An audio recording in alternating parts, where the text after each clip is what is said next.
오늘은 이스라엘 백성과 모세가 겪었던 깊은 고난과 좌절 속에서 하나님께서 어떻게 자신을 드러내시고 구원 계획을 이루어 가시는지 함께 살펴보겠습니다. 바로의 가혹한 조치로 이스라엘 백성들은 모세를 원망했어요. 그리고 모세는 하나님께 탄식합니다. 어찌하여 이 백성을 학대하게 하십니까? 어찌하여 저를 보내셨습니까? 우리도 하나님의 일을 위해 수고했는데 오히려 상황이 나빠지면 모세처럼 답답한 마음이 들 것입니다. 하나님의 모든 계획을 우리는 알지 못하고 또 온전히 신뢰하지 못하여서 이런 마음이 우리 안에 들 수가 있어요. 하나님은 모세에게 내가 바로에게 하는 일을 내가 보게 될 것이다 라고 말씀하십니다. 그리고 어떻게 이야기하시면 과거를 돌아보라고 말씀하세요. 아브라함, 이삭, 야곱의 삶에도 고난이 있었지만 결국 그 모든 과정이 하나님의 인도하심 속에 있었다는 것입니다. 하나님은 언약을 기억하시고 끝까지 이루어 주시는 것을 너희가 기억하고 지금도 하나님을 신뢰하고 기다리라 말씀하시는 것입니다. 하나님은 우리에게 반복해서 말씀하세요. 내가 너희를 내 백성으로 삼고 나는 너희의 하나님이 되리라. 너희는 내가 너희의 하나님 여호와인 줄 알게 될 것이다. 반복해서 그들에게 말씀하십니다.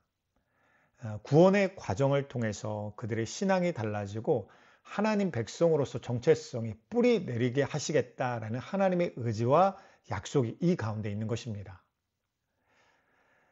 모세가 이런 하나님의 말씀을 전했지만 현실의 고통이 너무 가혹하다 보니까 하나님의 말씀이 잘 받아들여지질 않았어요.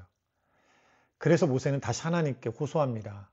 이스라엘 자손도 저의 말을 듣지 않는데 저 바로가 제 말을 듣겠습니까? 저는 입이 둔한 사람입니다. 하나님께서 함께 하시겠다 반복해서 말씀하셨음에도 모세는 여전히 어때요? 나의 약함, 약점을 이유로 들며 좌절하고 또 좌절하는 거예요. 그런데요, 하나님의 말씀이 변하지 않는 거예요.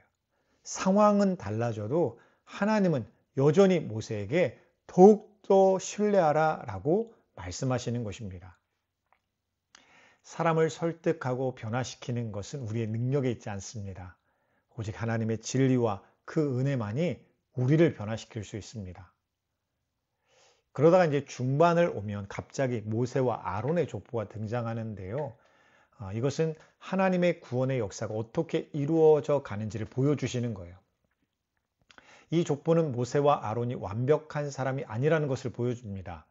그들도 두려움에 빠지고 불신앙과 불평을 쏟아내지만 하나님께서 그들의 연약함에도 불구하고 붙드시고 사용하신다는 것입니다. 우리도 그래요. 우리가 완벽해야 하나님께 쓰임받는 게 아니잖아요. 내가 부족하더라도 연약하더라도 순종하는 믿음을 가지고 나갈 때 하나님께서는 우리를 통해서 역사하시는 것입니다. 하나님께는요, 이런 게 장애물이 되지가 않아요. 우리의 부족함, 우리의 연약함, 이런 것들이 오히려 장애물이 되지 않습니다. 그런데 모세는요, 계속 말하는 거예요. 저는 입이 둔한 사람이니 바로가 어찌 듣겠습니까? 그때 하나님 말씀하시죠. 봐라, 내가 너를 바로에게 신이 되게 하였으니 내 형 아론은 내 대언자가 될 것이다. 이것은 모세가 자신의 권위로 바로 앞에 서는 것이 아니라는 거예요. 하나님이 그와 함께 하시는 권위로 하나님의 말씀을 전한다는 것입니다. 우리가 믿음으로 사명을 감당하려 할 때 하나님께서는요, 우리의 능력과 권위가 되어 주실 줄 믿으시기 바랍니다. 하나님께서 이 모든 일을 허락하시는 근본적인 이유는 하나님께서 하나님의 손을 애굽 위에 펴서 이스라엘 자손을 그 땅에서 인도하여 낼 때야 애굽 사람이 하나님을 여호와인 줄 알게 될 것이다 라고 말씀하시기 때문입니다. 이 모든 일이 지나갈 때 어때요? 하나님의 영광이 나타나는 거예요. 하나님의 능력이 나타나는 것입니다. 하나님께서는 바로 앞에서 이적을 보이도록 명령하셨습니다. 아론이 지팡이를 던지니 뱀이 돼요.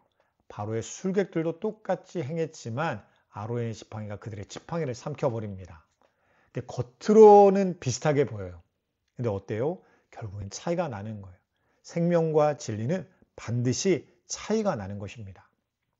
첫 번째 재앙은 나일강에 대한 심판이었습니다. 생명줄인 나일강이 피로 변했지만 애굽의 술객들이 이것들을 흉내내니까 바로의 마음은 더욱더 강팍해져요. 세상은 계속해서 속입니다. 우리가 가진 재물과 능력으로 똑같은 일을 할 수 있다라고 우리에게 속삭입니다. 그런데 거긴 뭐가 없어요? 진리와 생명이 없습니다. 모세와 아론은 영적인 전쟁에서 단 한 가지 방법으로 대응합니다. 그게 뭘까요? 바로 순종이에요. 하나님께서 명령하신 대로 그대로 따라가는 것입니다. 모세는 모든 것을 아직 이해하지 못합니다. 그런데 하나님을 신뢰하는 믿음으로 부르심의 자리를 지킬 수 있었습니다. 하나님께서는 우리의 부족함과 연약함에도 불구하고 우리를 사용하시고 구원의 계획을 지금도 이루어가고 계십니다. 중요한 것은 우리가 얼마나 능력이 있느냐, 무엇을 가지고 있느냐, 무엇을 이루었느냐가 아니라 하나님께서 지금도 나와 함께 계시느냐임을 믿으시기 바랍니다. 이스라엘 백성들처럼 마음이 상하고 현실이 가혹하여서 하나님의 약속을 바라보지 못할 수가 있어요. 그러나 모세처럼 내가 아직은 이해가 가지 않을지라도 여전히 나도 괴롭고 힘들지만 주의 말씀을 듣기를 멈추지 아니하고 그 말씀이 내 안에 생명과 능력이 될 때까지 붙들고 씨름하는 믿음을 주님께서 우리에게 주실 것입니다. 하나님의 말씀대로 우리에게 이루어질 일을 믿음으로 소망하시기 바라요. 하나님을 믿고 의지하며 믿음으로 나아가시기 바랍니다. 그렇게 될 때 하나님께서 이 모든 일들을 시작하셨던 것처럼 우리에게도 멈추지 아니하고 이 일들을 반드시 이루실 줄 믿습니다. 오늘 이런 소망을 가지고 하나님 앞에 나아가는 우리 모두가 되기를 주님의 이름으로 간절히 축원드립니다.